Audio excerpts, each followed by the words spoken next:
Hello, hello. What up, though? Happy Monday. Come on in the room. Come on in the room. Jesus is my doctor. He writes out all of my prescriptions. He brings all of my medicine in the room. In the room. Whatever you need is in the room. How y'all doing on this wonderful Monday? A day that the Lord has made. Look, a day that the Lord has made. Hello, Danielle. Hey, y'all. Hey, Danielle, how you doing on this Monday? Okay. You know what? I'm trying to figure out my glasses. So look how dirty they are. I was like, why does it look so cloudy in this place? It's not. Is that gonna work? Probably not. Probably not because it's oil or something. Ooh, just smeared around. Oh, I'll get you something. I'll be back. Here, just put some soap and water on them. They bet it's the best thing to do. How y'all doing, Chad? You talking about Richmond Heights, Florida? Come on in and tell us where you from. I can't see without, so I'm good. How y'all? Was it alcohol? Kill all that. Lord, he giving me alcohol on a napkin.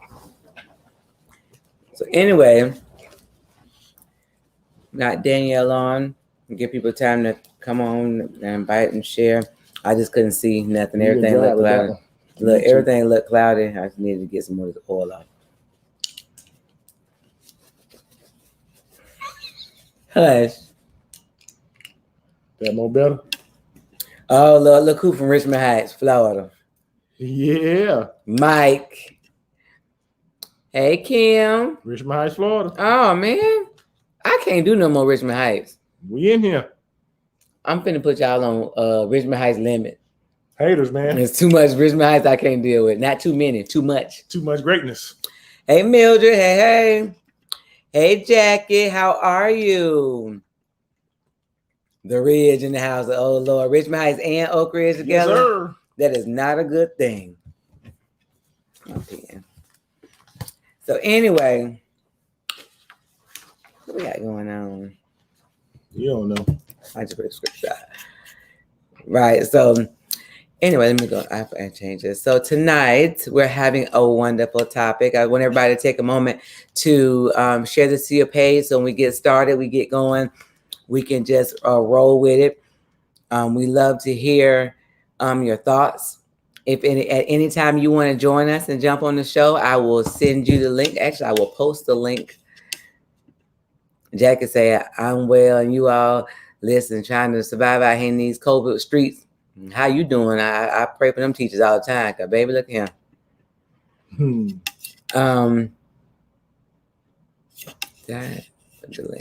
I can post the link, copy the link to the page so that you guys can know if you want to join. I don't even know if I can do it this way, but posted 17 times. Because it posted from everywhere that we doing it from. So it's Black Love is our stuff. Black Love the page, it posts for everything, Chad. Okay. So anyway, if you guys decide you want to jump in and you don't want to do all your typing, you can jump in, jump out, introduce yourself. My name is Angie. Yeah. And yeah, I don't know nothing about that. That's a cheer, honey.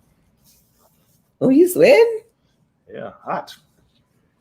Anyway, so sassy. Who says it? But me? You. Who, Jeff? How much money I got paid for my sexy quote? I don't know. We'll discuss that afterwards. Anyway, yes, I'll go back over here. All right, so like I said, tonight we will be talking about the strange woman. I know that many will be Hoppo, who this woman? Hoppo, who this woman? Who this woman? I know that that's going to be people going to be curious about what we're talking about when we talk about the strange woman. Right. And it's actually a very, very good thing. I mean, a good topic, I guess I should say, not a good thing. Right. It ain't no good thing. If you got a strange woman, it'd be like to me, there's a stranger in my house. But in that situation, that's a little different because they have made themselves estranged. Correct. So I don't know who you are anymore. But listen, that's the thing. That the funny thing is, either one is bad. That's correct. Now, which one is worse? More worse. Which one is more worse? I don't know. I guess it depends on the situation because they both can be equally traumatizing and demoralizing. Oh, look at you using demoralizing. Yeah, that means if you just say you've been married for a periodical length of time and you're estranged, that could be like a hopeless situation. You've been married 10, 15 years and you further apart at that point than you ever been, then what do? But you know how you get that way is you get married and you get complacent and you don't work on it. You just exist. People most of the time, hey, Lena.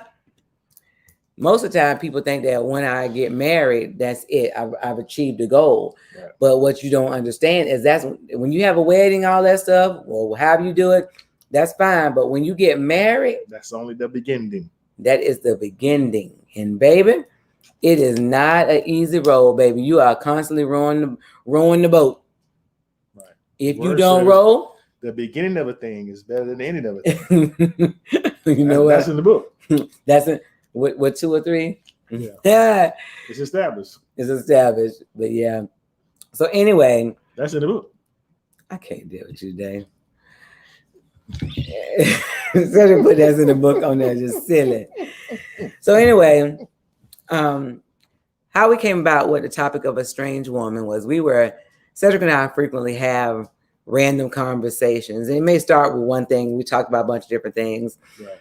And we were talking about exes and just different things that would happen. And we started talking about strange because that's not exactly what happened, but okay. What happened, baby?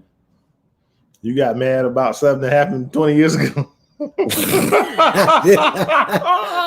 That was not. Listen, that wasn't the same. The situation we had was in the room talking. That stuff. I'm saying that came after that, though. But that wasn't the same conversation. No, but I'm saying that was a continuation. First of all, I didn't get mad. You was mad about something that happened in 2000. You feeling some type of way? No, I wasn't. Okay? Yes, you was. Cedric is making that up. Okay. Anyway, you want to tell it? Tell what? Because you interrupted my story. No, I'm just saying that was the genesis of the situation. Anyway, we were talking about a lot of different things, and we started talking about strange. Mm-hmm. Cedric's people that he know, guys he know, and not just him, but they say it more frequently. I always refer to somebody outside of your marriage as strange. Right. And so we talked about it. We were talking about what we were going to talk about on the show tonight. And we were talking about just random stuff, but it was all in this vein. Then Sunday, Pastor Gurley goes to preach. And his topic of his message was the strange woman. So I was like, okay, Lord, I hear you. I hear you. Because, you know, God will confirm. I know we have done stuff we've done a reality show.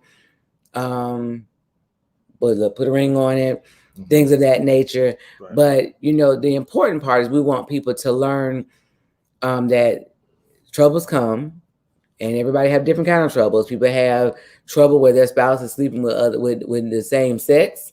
No. They have all kind of stuff that take place, and nobody speaks on, you know, how it feels to be betrayed by your spouse, the one that you're supposed to trust and be committed to, dedicated to. So right. The one that's supposed to have your back. So this is going to be a little bit of a series about some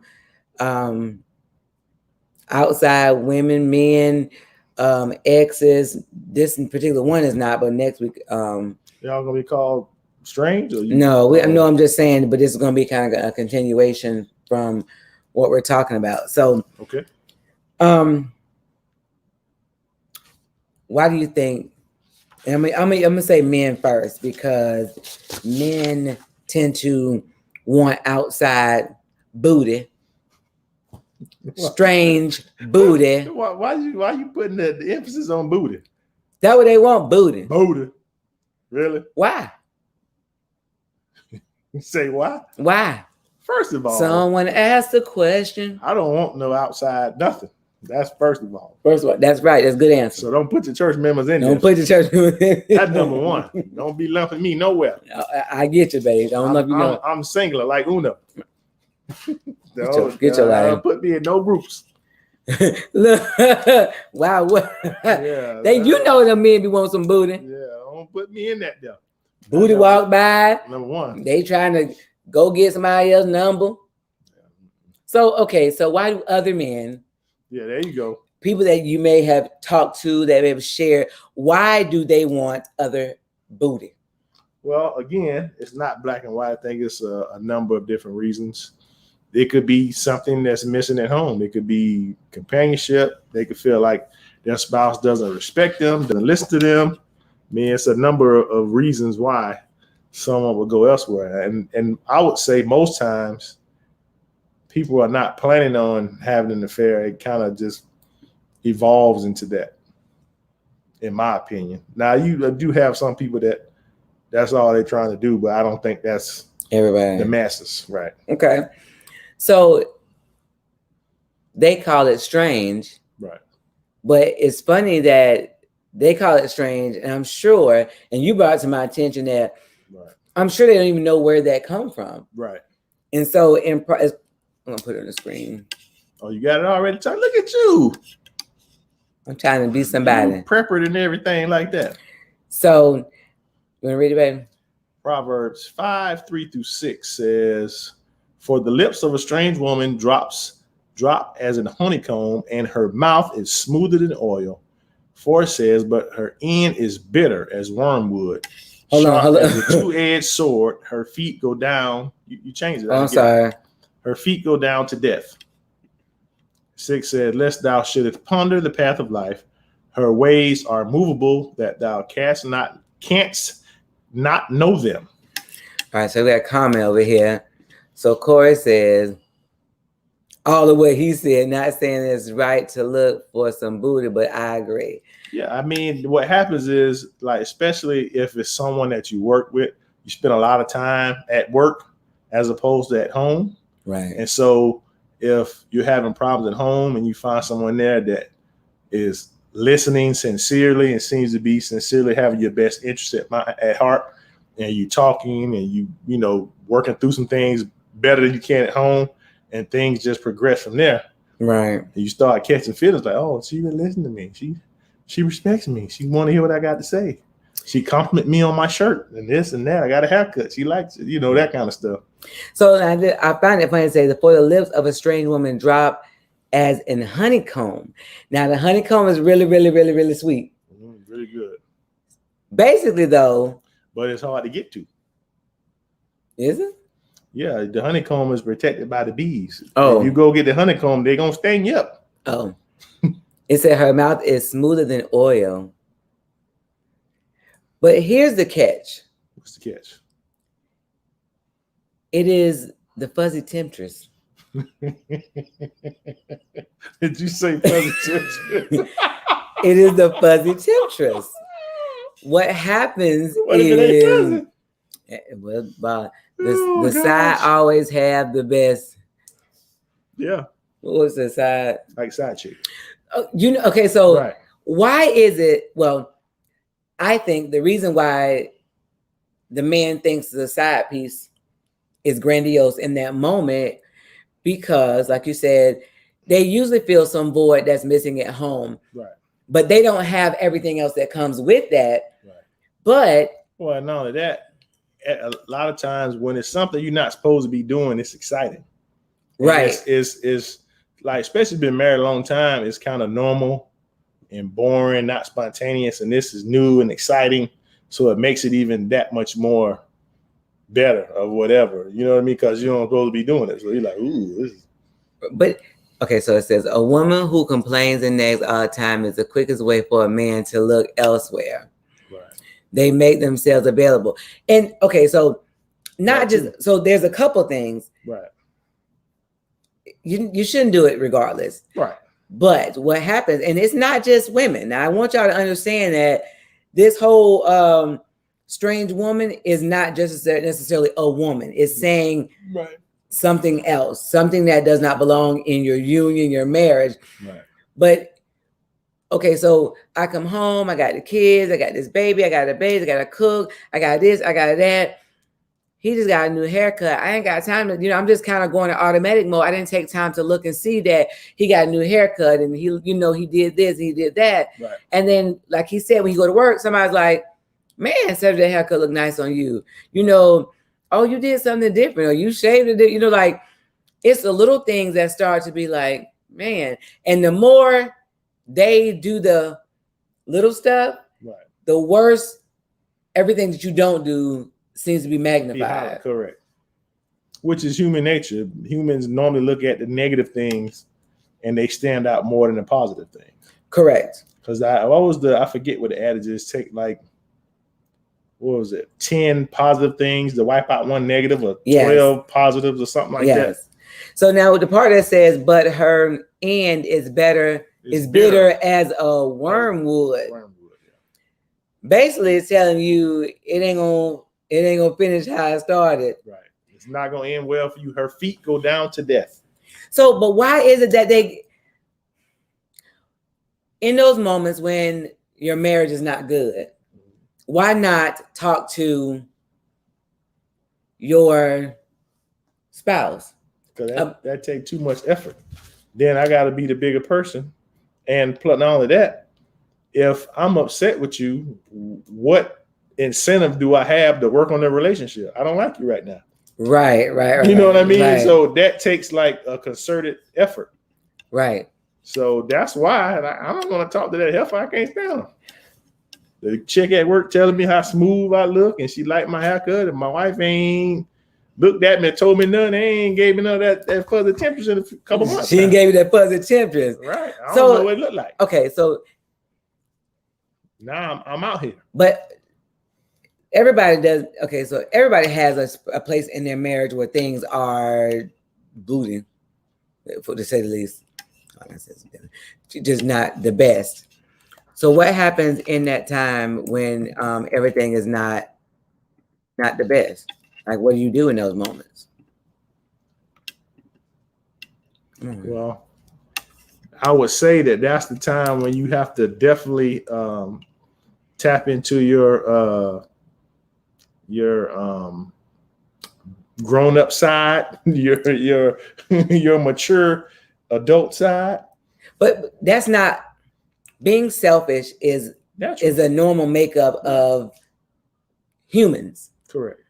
So when you get married, you're going against everything that is within you, because all that selflessness that comes with God. That's not just something that you just have. Well, but it's also natural to want to be with somebody. Nobody wants to be alone, and to be with someone who cares for you is even better. But so that's the whole reason why people long to get married. But then what happens is, the way they have it played out in their mind, it doesn't happen that way once you get married. Of course, something. Yeah, he says, I got to be the bigger person. You can't talk to someone who don't want to be talked to. They are the ones who feel like they want to be heard the most, and that's the issue. So what do you think about that? Well, you have to both talk and listen to each other, but not talk at each other. Right. And talking at each other is a common occurrence. Right. Because what we do is, what I know women do this a lot. I know men do it, but I don't know about as much as women. Right. We repeat the same thing over and over. And we're telling you our point and you don't get it or you don't respond. We want to, so we say it again. Right. Like, that's gonna change something. The definition of insanity is doing the same thing, expecting a different result. So why are you telling him the same thing the same way? Obviously, what you're saying is not working. So let's find something else. let's expand our vocabulary. Use some other words, some context clues. Something. Well, I think too, people forget what the purpose of talking in a conversation is. The whole point of the conversation is to get the other party to understand what you're saying. But people don't do that. They just want to get it off their chest. They don't care if you understand or not. They don't care what your point of view is. So they're coming into the conversation or talking with the wrong mindset. That they're right, and you just need to listen to them and get on board with what they're doing. Or you just need to do what I'm telling you to do to fix the relationship. Do what I say and we'll be good. Ooh. So in that instance, that's your child. That's not your spouse. So now, early on in our relationship, how do you feel like I talked to you when we had an issue? Well, first of all, you always want to wait till 3 o'clock in the morning to talk. That was the first thing. Yeah, I'm talking about, listen, I got to go to work. You talking about, hey, we going to talk. We married. I'm your wife. You going to listen to me. Okay, ladies. Now, if you got issues going on in your relationship and he trying to avoid you in the house. I'm trying to avoid you. You try to avoid me. I'm trying to go to sleep. Right? But I forgot. No, I'm talking about during the day. Like, you're trying to avoid me. Yeah, I'm about to avoid you. I got to go to work. For to go to work. Yeah, you want to talk all night, all morning, and be at work sleeping, about to get fired, mess with you. Listen. Oh, look, fired on your day off, stealing boxes. JT say, most people don't listen. They're thinking about what they want to say. That's true. Right, but then that is one of the main problems that causes the contention? Yes. Yeah, okay, so contention in your house. And then when you don't feel like you are being heard in your house, that's when I just believe the devil just put the right person, the wrong person in the right place. Well, yeah, if you have tension in the house and then you're not being heard, that leads to what you call it? To ill will and fuzzy temptress. Yeah, that too. It leads you to the fuzzy temptress. Don't lead me to the fuzzy temptress. Lead me to the rock. Oh, you better be saved in this place. Sing it. Higher than I. So, you know what? So all of a sudden, it leads you to the rock. I didn't say it do. I say that's where I should be leading. Oh, I thought you said do. Not wait a minute. Where did it lead you to then? Hey. Mr. Thomas, where it lead you to? Huh? Sit in front of the house for 45 minutes, but I come in. Listen to music, get my mind right. Listen. I go ahead and deal with this woman. So, okay. So going back to Proverbs. What are you doing, baby? I thought it was over here. Proverbs 5:3-6. The funny thing is we talk about stuff all the time. Not just we, I'm talking about people in general all the time, but they don't realize that a lot of this stuff comes from scriptural background and have scriptural reference. And I didn't realize, Cedric and I are reading this Bible plan together. And in the Bible plan, we had just talked about that.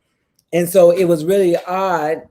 Not odd. That was the other thing. So we read in the Bible plan, we had a conversation about it, and then Pastor Girl preached about it. So then it was all these things. Well, that whole Bible plan is sideways. That dude be coming from some angles that I hadn't thought about, but they weren't at all. But he keep everyone be, you know what I mean? Well, but sometimes you need to not just repeat or go along what you used to. That's true. I mean, what he said is in the word. Like he didn't give you perspective. He didn't give you anything that's sideways. No. So anyway, talking about this strange woman. Now, the strange woman can also be something else that you put before your spouse. Yeah, right? It doesn't have to necessarily be a person. It could be a thing, a hobby, or anything. Could be the TV, could be the video game, could be a car, a club that you're in, whatever. So let me ask this to the men. I know that I hear a lot of men say their wife or whoever, significant other, won't listen, that they do a lot of talking, that they're not open to discussion. What do you do? Like, Well, I think you you have to bring it to their attention in earnest. In earnest, what does that mean, That honey? means being Genuine. sincere and loving and gentle, not just like, you stupid heifer, you don't listen. You said stupid heavy on listen. Yeah, you can't do that one. But you have to talk, like what's that Otis Redding? Mm-hmm. Try a little tenderness. Child attendance, right? Yeah, like honey, bunches of oats.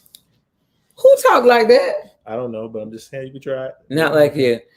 I would really appreciate it if you would listen to things that I have to say. I think it would really improve our relationship, and that's what I really want in my heart, to be close to you, to love you with all of my heart and my mind and my soul. No, that is not it. That's not it. That's not the one. No. So anyway, that was just an example. Don't use that one, but so okay. So I know I hear Corey say something all the time about his people not listening or not wanting to.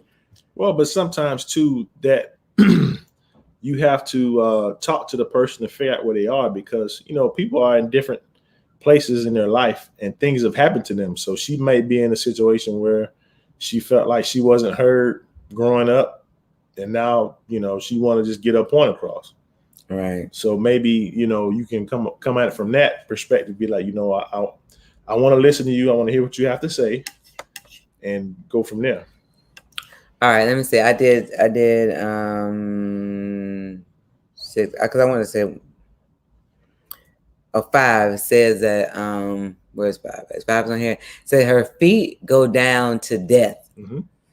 Don't nobody want to sign up for death. Mm-hmm. But like, you are essentially leading yourself in a path of destruction. You better believe it. Because even if she got the best sex, he got the best sex, he got the best conversation, she got the best conversation. But even if it doesn't necessarily destroy you, it's going to destroy your relationship.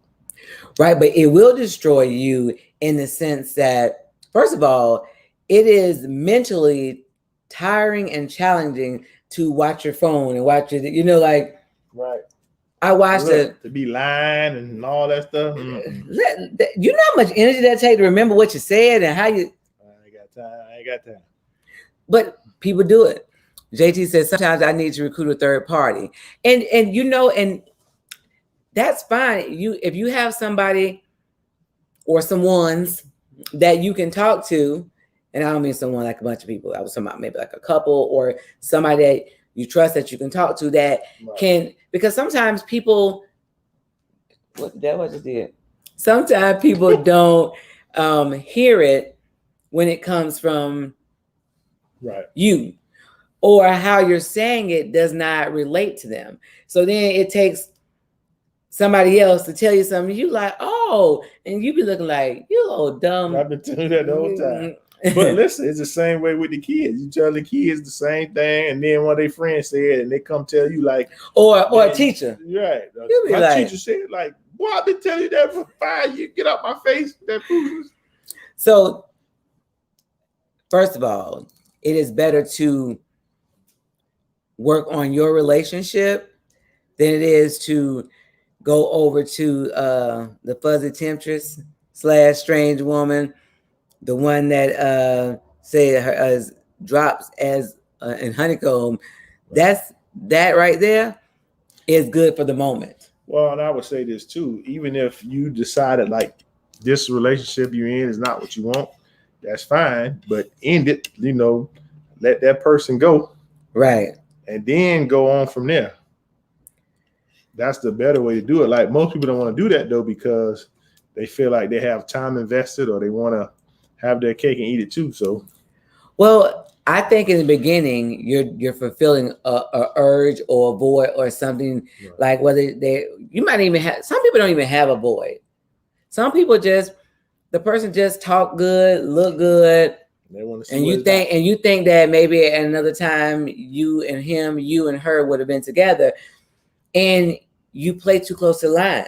Like Yeah. Some people like, oh, wow, we could just be friends, or we just cool. You know, we could just I'm gonna go meet my coworkers at the bar, or meet my coworkers at Ale House, and you play with fire. But then when you catch on fire, you So like having at the bar with the coworkers is fire. Well, when you're doing that because you want to go spend time with the other person, and that's your way to get to them. Ah, okay. Especially if it's somebody at work, people tend to like, oh, the coworker's going out. And then, oh, the coworker's doing this, but it might not be anything you and her, or somebody's supposed to come, don't show up type of deal. I watched the thing on YouTube the other day, and it's funny. It's a guy, he does different, remember that one we did? I think it's the same guy that does the one about like, I am a prostitute, I am a pimp. He tells life stories, and it's the actual person. But he actually told his story about when he got married and how he was getting divorced and how he was seeing him and his wife were supposed to go to a trainer. They decided not to, but she kept talking to the trainer. One night after they had a backyard thing at their house with her family, that night they ended up staying. All the family stayed over. Her phone at 1 o'clock in the morning is bling, bling, bling, bling, bling. And he said, first he turned because then he's like, why is this still going off? Found out it was a trainer dude. They went outside because they had a house full of people. She said that whatever, like they was friends. Anyway, she said she's gonna break it off. She got 1 in the morning. She said she's gonna break it off. Let me tell you about these devices, y'all. They will tell you a new behind, first of all. So with the devices, like if you have an iPhone and an iPad and a MacBook, your text can come to all of them. And most time people do that because it's convenient to answer to all of them. Right. But what happens is she was gone, telling him she just left out the house. She told him she was getting ready to come meet him. She can't wait to do this, that. And so her husband is reading their like real time on the iPad because it started lighting up, and he saw the dude's name, and he was like, "Really? That's cold." But listen, they had only been married like 6 months. They'd been together for a while, but been married for like 6 months. Then, after all this stuff, she was, crying, I'm going to get it together. She goes to a hotel. He sent her to a hotel, like, decide what you want to do, in or out. She comes home to tell him, I'm out. That I invited him to the hotel. All he did was kiss, though. He tried to kiss me. Yeah, okay. Who you think you talking to? Yeah, tried to But he never told his story. And it was like, you just don't know. It was a trainer at first, but I think they just played this line, and then it became too personal and intimate. Wow. So I saw a thing one time where the lady was saying that when you meet people, like women, they know within the first 20 minutes they're gonna get them some or not, the person.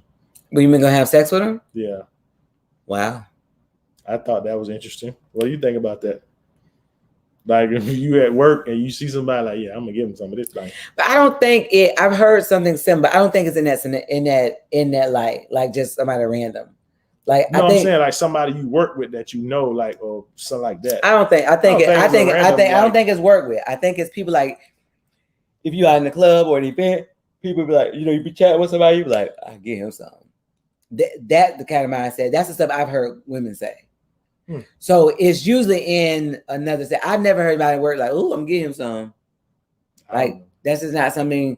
And maybe they think it and they just don't say it. I don't know, but I've never heard that. Well, but okay, I don't know. You worked in some mostly unusual environments, not like regular. But I worked in salons. Yeah, that's not a regular work environment. That's where we met. I know, but I'm saying it's not a regular work environment. And I didn't see you and say, oh, I'm gonna give him some. Yeah, pretty much. He was like, really? Yeah, that's what what's the name told me when he turned numbers. She said,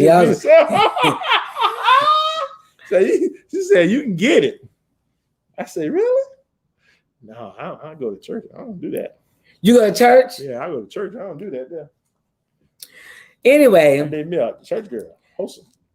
Listen, the 80-20 rule. I know y'all have heard this before. Sometimes the 20 looks really good. It's like that plastic grass. You know what I'm talking about? What is it called? That they put down artificial turf. Yeah. They put it different places because they want it to look good. They don't want to water it. They don't want to do anything to it. Right. But you can't grow nothing in it. That's right. It has no value other just than to look good. No bugs. Other than to look good. But sometimes that's all people want. But you want that for a moment, but you don't want that for life. I ain't say that. Some people do want that for life. Some people like that. They just shallow. Well, they made a whole movie about it. Remember Shallow Hal? You so stupid, Shallow Hal. But he ended up not being so shallow in the end. Right. So I guess you may be right there, honey. Anyway, I'm going here. Everything that glitters in, right. You better believe it. But what happens is when your home life seems dull, and you know that matte finish on the car, your home life like matte finish, and you see, ooh, shiny. Yep. Shiny booty, because they have on glittery pants, shiny titties, because they got on push up and push together and press down, the waist little. Shaking together, running Shake it up together. Chevy place into your lap. Yeah. And so it looks, so in that moment, it looks good. Yeah. But as long as that far as it goes, that's good. But listen, but is that true though? Because they were saying, when you think in your head, you've already sinned. Yeah, but I'm saying there's a difference in seeing someone and thinking they're attractive than seeing someone and wanting to have sex with them. That's two different things, but in my opinion. Well, because I've seen women I thought were attractive. I had no desire to have any type of anything. But there are some women or men that you would this girl is yeah, I don't want to have the sex at all. No, sir. That'd be some expensive booty. Some expensive booty? I can't afford it. But what? I can't. So, but I'm saying, but what do you do in a time when your life is matte finish?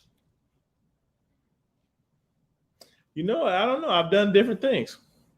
Sometimes you just try to throw yourself into your work or do something else, some hobbies until it comes around and stay busy. Keep your mind off. But I'm saying, but do you ever talk? So when we were in those low places, what did you do? How did you? I'm saying, but we had to have conversations. So no, we didn't have no conversations in the beginning. That was we didn't have nothing. I'm saying we won't have no conversations. We have some arguments. There he is. All right, we are bringing on Pastor Gurley. Glad you can join us, sir. How are you, young man? I'm always happy to be with Ted and Angie. Look at the Lord. Mm-hmm. So look, we've been talking about this. We told people how we read a Bible plan that had talked about the strange woman. Mm-hmm. We had a conversation about exes. We started talking about why people want anything other than their spouse and things of that nature. Then something else happened, and then you preached about it on Sunday. And I was just telling them, we were talking about, first we were talking about Proverbs 5:3, and we were talking about how it looked good and it's sweet, but then at the end it say death. Go down to 5, it said death. Like, who want to sign up for death? And we were talking about how people get in those places. Why do people want to recap? So where we at now? We were trying to figure out how people get to that point that they get involved with the strange woman. Like what in their relationship or in their lives leads them to that point. So we were kind of going over things that could be a possible motivator to lead you to that point. We're talking about the house being your house not being conducive for love. It's not a place that you really want to come home to. Right. Your wife fussing, nagging, whatever. One of the guys on here said nagging. And then you got this young woman at work who's always, oh my God, Cedric, you got a nice little haircut. Oh, Cedric, did you change this? You know, different things. And I don't think, well, Cedric was saying first, but we don't think that everybody goes that route. So they don't set out to have infidelity, but it kind of leads up to that because I said they play too close to the line. Right, but you're having that's just my friend. That's my friend. Oh, all my coworkers going out. You know, things that you probably should be like, that's not a good idea. You don't have to go out. You see the person every day at work. If it's a thing at work. Yeah, but what happens at work, there's still a level of, you know, you don't want to cross the line at work per se. So you would rather be outside because then you can let your guard down. You can have a conversation that you wouldn't necessarily have. And you having alcohol too, or whatever your thing is. Yeah, there'd be a lot of inappropriate conversations. All the jobs I worked at, I don't know what work you. So, Pastor Gurley, tell us about Proverbs 5:3-6. We haven't got to the other part yet. Well, Proverbs 5:3-6 is a conversation about the strange woman, and that is to suggest that it's not your wife, it's not the one that you're supposed to be committed to, the one that you're supposed to be directing your affections and your attention to. Right. It's the forbidden fruit. Ooh, child, that's forbidden fruit. If you read further into this whole discussion, which goes from chapter 5 to chapter 9, one of the enticements that the strange woman says to the unsuspecting, unaware person is stolen waters taste sweet.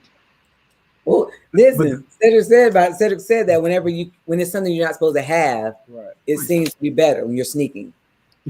But where does that start? I think that's the much broader question that we have to ask ourselves. That didn't start with Solomon, which, by the way, he fell prey to this very thing that he's talking about, right? Right. I mean, the Bible tells us that by means of outlandish women, Solomon, his heart was torn away from God. So the thing that you should understand is that the devil will use whatever he thinks is effective to get you out of fellowship, out of relationship with God.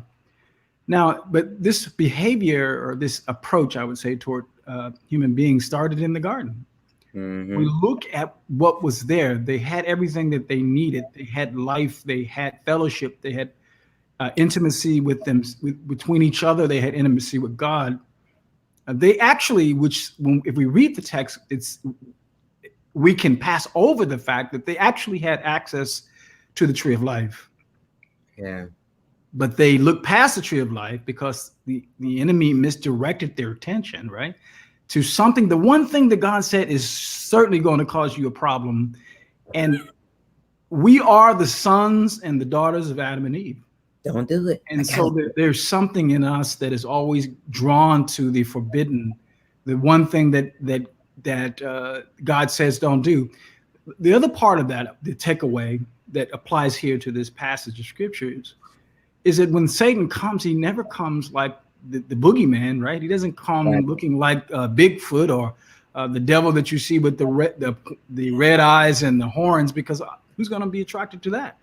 Nobody. He will always come in a very appealing way to you. So that's why Peter tells us in his epistle that we need to be sober, we need to be vigilant. And Paul tells us that we should not be ignorant of the devices of Satan. So experience is not the best teacher, men and women. You should be able to learn from some other people who've gone down that road and their lives have fallen upon hard times. I mean, you cannot, and in the same passage of scriptures, the question that the writer asked is, can a man take hot coals into his bosom and not be burned? And the answer is unequivocally no. No. But of course, Satan never comes saying, here, I'm here to destroy you. I'm here to break your family up. I'm here to cause your children to run amok. Because one of the things that we talked about in the lesson on Sunday, and then we'll continue to talk about in part 2, is that ultimately Satan is out not just to get you, but to get to your seed. And the one way that he can get to your seed at his leisure is by creating a dysfunctional setting in your home. Disagreement, discord, disunity, and what more than anything else can lead to that. I mean, it's not the only thing, but infidelity certainly at a minimum will lead to disunion and dysfunction. Side chick, break it up. And, the fact is that the devil is trying to destroy you, and you must never lose sight of that. And so, when I read Proverbs chapter 5, it's an all-inclusive statement. And now he's using women as an example, and I believe even as a metaphor when he talks about a strange woman. But certainly in the literal sense, how many great men and women do we know that have had their lives dashed upon the rocks because they couldn't say no. Couldn't say no. Couldn't say To no. crack. Yeah. Look, couldn't say no to crack. Many, Yeah, many. yeah. I mean, hey, it is what it is. One other thing that I would say, piggybacking off of the conversation that y'all were having as I was coming in, I kind of caught the tail end of it. Cheating. What leads to cheating? Well, there's no one thing that leads to cheating. In fact, I think that cheating typically is a symptom of the problem. That's true. It's the end of a process. But where does the process begin? What is intimacy? It's sharing your dreams and your ideas and your aspirations and your hopes with another. Sharing yourself, your soul. That could happen in the workplace. You don't have to be talking about doing the hoochie coochie. You could just be talking about. That's what one preacher said when he was at Freedom Ministries, I recall. You know what? You're not gonna put it. Don't you put church folks in this one? The devil's not gonna just. This is an adult conversation, right? Right. The devil's just not gonna walk up to you in marketplaces and just say, "Hey, say, you want to do the hoochie coochie?" They might now. Wait a minute. I mean, it's not going to happen like that in most instances. It is going to happen like what you were saying earlier as I was coming in. Wow, said, you seem like you got it all together. What's your secret? Just those compliments. Right. And that you're not getting at home. Right. You're, that's, like that's I was saying how the wife can be, taking care of the kids, bathing, she's doing stuff and she didn't take time to notice that he got a new haircut. I take time to notice that he got a new shirt or he does something different. And that chick at work every day, like, oh my God, I know your wife told you how good you look when you left home, or, and they say that to play a role too, to kind of see like they're not trying to be divisive. But it's not always, they're not doing it to be, I'm going to say bad or to be disruptive. Sometimes they genuinely admire or are impressed with Big Seti, and they're not trying to disrespect you. But at the end of the day, the outcome is roughly the same. Right. So we have to protect. And if we go back to the garden with Adam and Eve, they had everything that they needed, but they didn't realize that. And the one thing that Satan continues to do to humanity is convince them that God is not concerned about us and he hasn't given us everything that we need. And we have to go outside the boundaries and deal with the strange fruit, to deal with the forbidden fruit, to have a full and meaningful and gratifying life. And it's just a lie. Yes. He represents himself as an angel of light, the scriptures tells us, right? He presents himself and his newfangled doctrines as enlightenment, but it's just darkness and bondage and destruction and frustration and confusion. That's what ends up. And I would say again, you don't need to know that from first-hand experience. You should be able to learn from other people. There's so many people whose lives have been dashed upon the rocks. But you know what, Pastor Gray, what I have gathered too, that some people, the only example they've seen of marriages is that their dad did go outside, or the men that they know went outside. So they find it hard to believe that, like, even some people that said it, they be like, man, you ain't got strange yet. You ain't got no strange yet. Like, they find it hard to believe that you just can be with one woman like that. Of course, there's a lot of people that feel like monogamy is not natural. Right. And so either example or just the fact that don't seem like you can just be with one person. Mm-hmm. Not that it been all peaches and cream, but you have to work at it. Well, that's certainly the philosophy of the world. But, when God tells us that we should cling to each other and that the two should become one flesh, there's biological, physiological, psychological there's a lot of logicals in there. Reasons for that. And again, since we're having an adult conversation, when you jump in and out of the bed with different people, you're not just sleeping with that person, but you're jumping into a viral pool with everyone that they slept with. You better believe it. Ooh, that thing right there, that's a lot. That's a lot. Yeah, and I know I've heard different pastors too talking about the emotional ties that you have to that person after that point. Well, there's that spiritual dimension to that. There's a connection at the soul level. So you are joining yourself in with that person spiritually and physically, and God is saying, look, I'm trying to protect you. But then again, the devil is saying, oh, God is he's a killjoy. He doesn't want you to have fun. He doesn't want you to experience. So he's a liar. The Bible says he's a liar, but he's not going to come to you and tell you that your name is John when you know your name is Joe. Right. He'll tell you something that actually appeals to your appetites, your physical attractions. He's going to come in a very inviting way, as he did in the garden. Right. Now, let's just talk quickly about some people who we can see this. Solomon was not just speaking theoretically. This happened to his father, right? I mean, David was normally, in the kings were normally, when the army went out to battle, the kings went out to lead them into battle. But for some reason, on this occasion, David was hanging out at the house. Up on the rooftop, and he saw somebody bending over. Boy, that look good.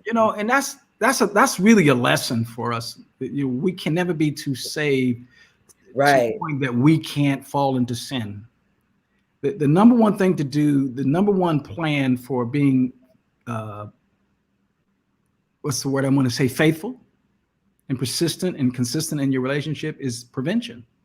An ounce of prevention is worth a pound of cure. Okay. A former pastor used to say, and this is not just about adultery, because it could be about fornication too, right? Mm-hmm. If you're dating someone and you love Jesus and you filled with the Holy Ghost and the mighty burning fire, that's great, but don't go over to Sister Sally's house at 12 o'clock talking about you're going to lay hands on her and have prayer with her, because you're going to lay hands. But it ain't going to be prayer. You ain't going to take those hands off. Oh, Jesus. You may start at the forehead, but it ain't going to end there. Right. So it's just, you can never get too saved to the point where your body will subject. Your flesh does not like God, never will like God. Your flesh will never be saved. And this is why Paul tells us that we need to mortify the deeds of the flesh. That means we need to put them to death. This is why Paul said in another passage, I die daily. This is proactive action, right? Because if you wait, if you put yourself in a position where you're counting on your flesh is designed to respond to certain stimuli. Right. Men, by what we are affected by what we see. Right. More so than females. I mean, I'm not saying that there aren't females who are not affected by what they see, but men tend to be visually cued into sex, right? And so when they see certain things, they may have biological reactions. So don't put yourself in the situation. Women are cued by what they hear. Yeah, and they hear good stuff. I don't want to paint with a broad brush, because I've got my wife sitting over there looking at me, taking notes on what I'm saying. But generally speaking, I'll put it out there like this: that it's more about relationship, right, and intimacy that leads to sex with the female. Now, there are exceptions to that, of course. But men, they can sleep with 10 women and not feel anything for them. Right. But sex is not dirty. We I'm sure you guys have hit that 500 times. It's only dirty and nasty. That's what we were talking though. That everything was you're doing the nasty. Right. It was hard when you get married to switch over when you get married to it's not nasty anymore, because it's been nasty your whole life. Change your attitude toward it. Correct. Yeah. It's nasty outside the context of marriage. Right. Yes. And outside the proper setting that God ordained for it, because it is God who made sex pleasurable. He could have made it mechanical, right? Oh, don't do that. He could have made us like dogs and other animals who get in heat once a year, and then after that, leave me alone. Don't come nowhere near me. Well, there's a lot of marriages like that. Sorry, right. But it's a lot. They don't get in heat once a year. Look, that thing, the whole issue that there's a thing called sexless marriage, it still blows my mind, and it's a large number of marriages that's sexless marriages. But there again, you have to unpack that. It could be a myriad of reasons for that. Well, we usually tell intimacy, like you were saying. Men, a lot of times think that intimacy is what having like foreplay, kissing, and stuff like that, but helping the woman with, the kids and getting them ready for bed while you cooking or whatever the case may be, that's sexy. I know. I mean it. Say time to make me more. Go on, you made them kids. Yes, Lord, boy, you turn me on. Now, I'll tell you that actually is my testimony when we were younger, and I had to talk to my wife because I didn't feel like I was getting my quota in.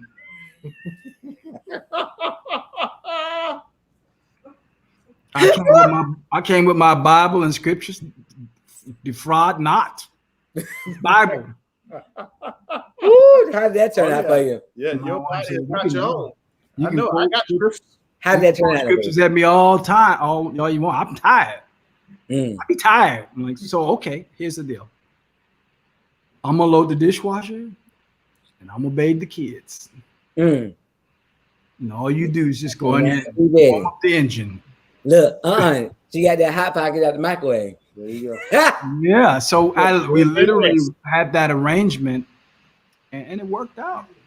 But that people don't realize that's very helpful because there's a lot that goes into the children and cooking, and then just women in general stuff they do. Yeah. And but the funny thing is the same type of thing for men, like support. Like I've been watching football and stuff. I don't know about. I'm learning about football and teams, like having conversation that would have before. But then I noticed that my husband has been ridiculously affectionate, and I walk by and tell me how beautiful I am. I was like, now he says that stuff all the time, but he been on another level. I said, watch me some more football. What football at? Watch me some more football. Yes, baby. Go. Touchdown. Another conversation that we've had on another day that may be even worth exploring even more. The S word that is most important to men is not sex, but support. Right? Yeah. Yes. If you chew the man up, we need you on one of them other shows. But you look when your schedule clear up some, because I don't think people still, even though we've talked about it, I don't think they get what support really is for a man. Right. And I think it would be good for men to talk about what that is and what it really looks like. Right. Well, it looks like, first of all, the Bible tells the husband to study his wife, and to deal with her according to knowledge is what it says. I think that dealing with each other according to knowledge is a two-way street, right? So then what's important is that for you to know what's important to your spouse and to convince your spouse that is important to you as well. Right. Because if your spouse is convinced that you support the things that he or she is about, that's important to him or her, there's no room for the enemy to get Sally in there or Joe in there. There's just no room for the enemy to operate. Right. Because you're occupying the space. Right. But that's another conversation. I was asking that. No. Would say no subleasing. Nope. All the rooms are occupied. You gotta occupy every room. Fill me up. Listen. So one of the scriptures you said real quick on Proverbs 26 and 25, and it was actually 26 and 29. I put it back on the screen. Okay, that's 26. Okay, so it said, let me put on my glasses. It's on the screen. It said he that goeth into his neighbor. Wait a minute, goeth into his neighbor's wife. Yes. Whosoever touches her shall not be innocent. Well, I mean, isn't that like common sense? Like you gonna go to your neighbor wife? That ain't yours. Keep your hands off. But look, in the West, and I speak about, among certain people of certain cultures, they have open marriages. Now, where they actually, you have married couples dating each other. Yeah. And that's of course, that's perversion, but yeah, it happens in this country. It tends to be of a certain culture more so than Black people. I tell the story when I was in boot camp back in 1979. I was in the Navy. I had white guys from Omaha, Nebraska, Montana. They would their girlfriends would send them pictures, And they would say, hey, they would call all the people around from the company where we were in. They would say, hey, look at my girl Sal. I got a picture from my girl Sally. And we'd look and she'd be laying on the couch naked with her legs wide open. And the black people look at each other like, what? And then the black people would get pictures from their girlfriend and she'd be at Sears with a turtleneck up to here. And if you looked at her picture with her turtleneck and her jacket on too long, they snatch a picture out of your hand. So there's some cultural differences. Yeah, Lord. Look, black man ain't saying nothing. Yeah, you ain't gonna be no. None of that. None of that. So I mean, but there's this new truth out there, right? That if it feels good to you, if it seems good to you, then it's good. There's nothing that is inherently evil or inherently wrong. But the fact of the matter is there's a lot of things that are inherently evil and inherently wrong. And the Bible gives us guidance and direction. Right. You know, it always comes back to what role do we assign the Bible? What weight do we assign God's word to our life? The authority. If it's an authority, then we will abide by it. If it's an advisory, we'll take it under consideration. And the problem is that so many people are now and black people too, are pushing God's word to the status of being an advisory source, not an authoritative source. And you're going to always run into trouble with that. And they wonder why their relationship, like you hear them say so much, like, why are we in this situation? How do we get here? But if God is no longer the authority, that's how you got there. Right.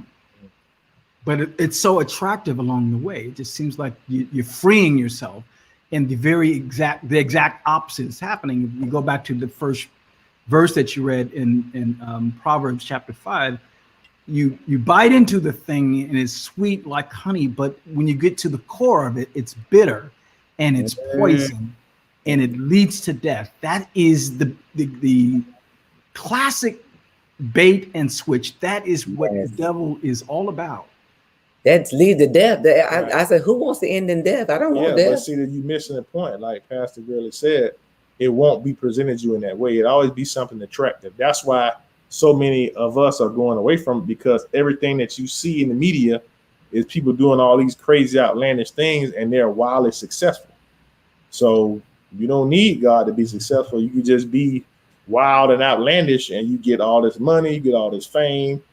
People adore you. You have all these millions of followers on the social media. That's leading to death, for real.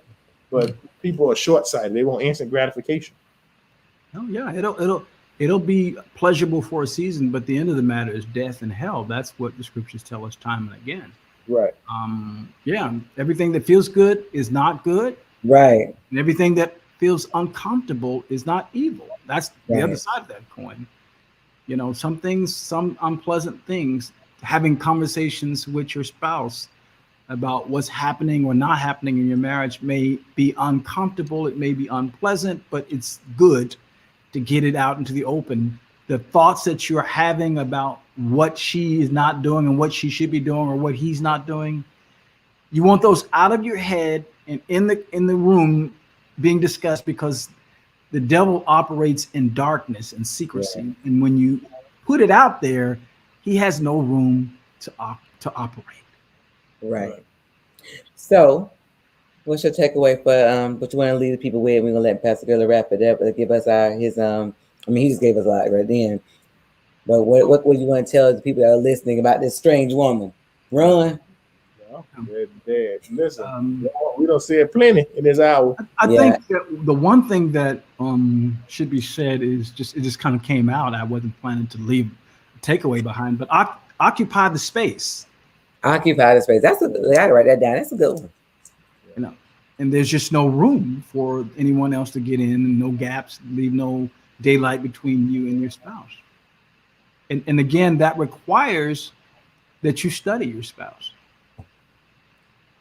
You leave no gap, but then you got to push up on them, get up on them. You value the things that he or she values.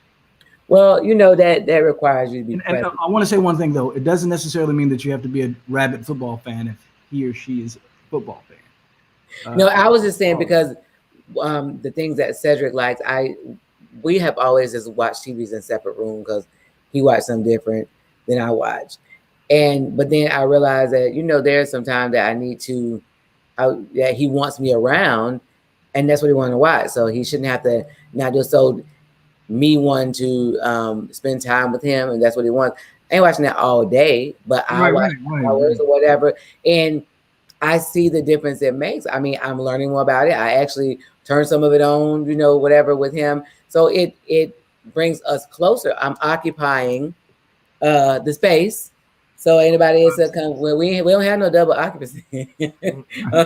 No triple occupancy. No. One room, one bed. That's so, it. So I mean, there's not necessarily football, but there are things that your spouse may like to do that you don't like to do, that you can try to spend some time with them in their element. I think that's the greater point. Just spend time with your spouse. Let's just start with that basic statement. Right. Just spend time. Be in the room, literally. I mean, and Phyllis and I have this conversation a lot because, she watches old Bill Cosby reruns and different ways. Like, you can miss me with that stuff. But at the same time, we need to make a conscious effort to literally, and we're not talking symbolically, we literally need to be in the same room with each other. I'm going to go a little further. You have to be present, though. Yes. People are sometimes in the same room and they're not present. They're on them phones. Be on the phone, or I mean, I've been guilty of times we were in the same room instead of talking to me, and I'm doing whatever. I'm there physically, but I'm not present. People know when you're not present. So he would rather me not be in the room than just sit there and not be, be present in the room. So start off with spending time and be present. Right. Amen to that.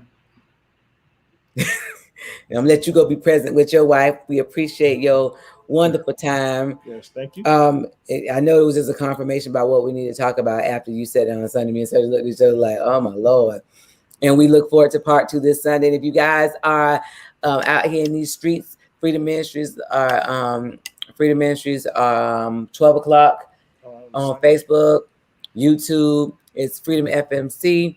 Okay, what does Mike say? I love the space my wife occupies. I try to watch some things my wife likes, and my wife has watched some things that I like to watch. And that's good. You're a newlywed. Y'all been married maybe a month. Keep that up. Yeah. Because it's easy to go into opposite directions and then just say, well, now I don't want to try anymore. We're married is enough. But you got to always do what you did and build on it. What does he say about? Mike said it makes for good discussion into each other's likes and dislikes. It does. And that's how you get it started, with discussion and talking and finding out. Good conversation is good too. Sometimes you learn something you didn't know. You start talking, you're like, how we got here? Got in this conversation. We had the most random conversations, but I feel like it's stuff that we needed to know, and we needed to see where each other was on it. So we thank you. We're gonna close out in prayer. You got it? That's a stare. No? Well, sure. He's so used to me praying that. I'm gonna let Lord use you. All right, right here. Lord, we thank you for this platform. We ask that it touches everyone that you have designed for it to touch. Please open their hearts so they may receive you. Continue to help us to build strong marriages, to build strong communities. We ask that you put your angels of protection around everyone. Yes. Just help us to grow close to you, Lord. If we do that, everything else will fall into place. We thank you for it. We call it down in your son Jesus' name. Amen. Amen. Keep that strange woman where she at. Down the street. Down the street. Good night, y'all. I appreciate it. Listen.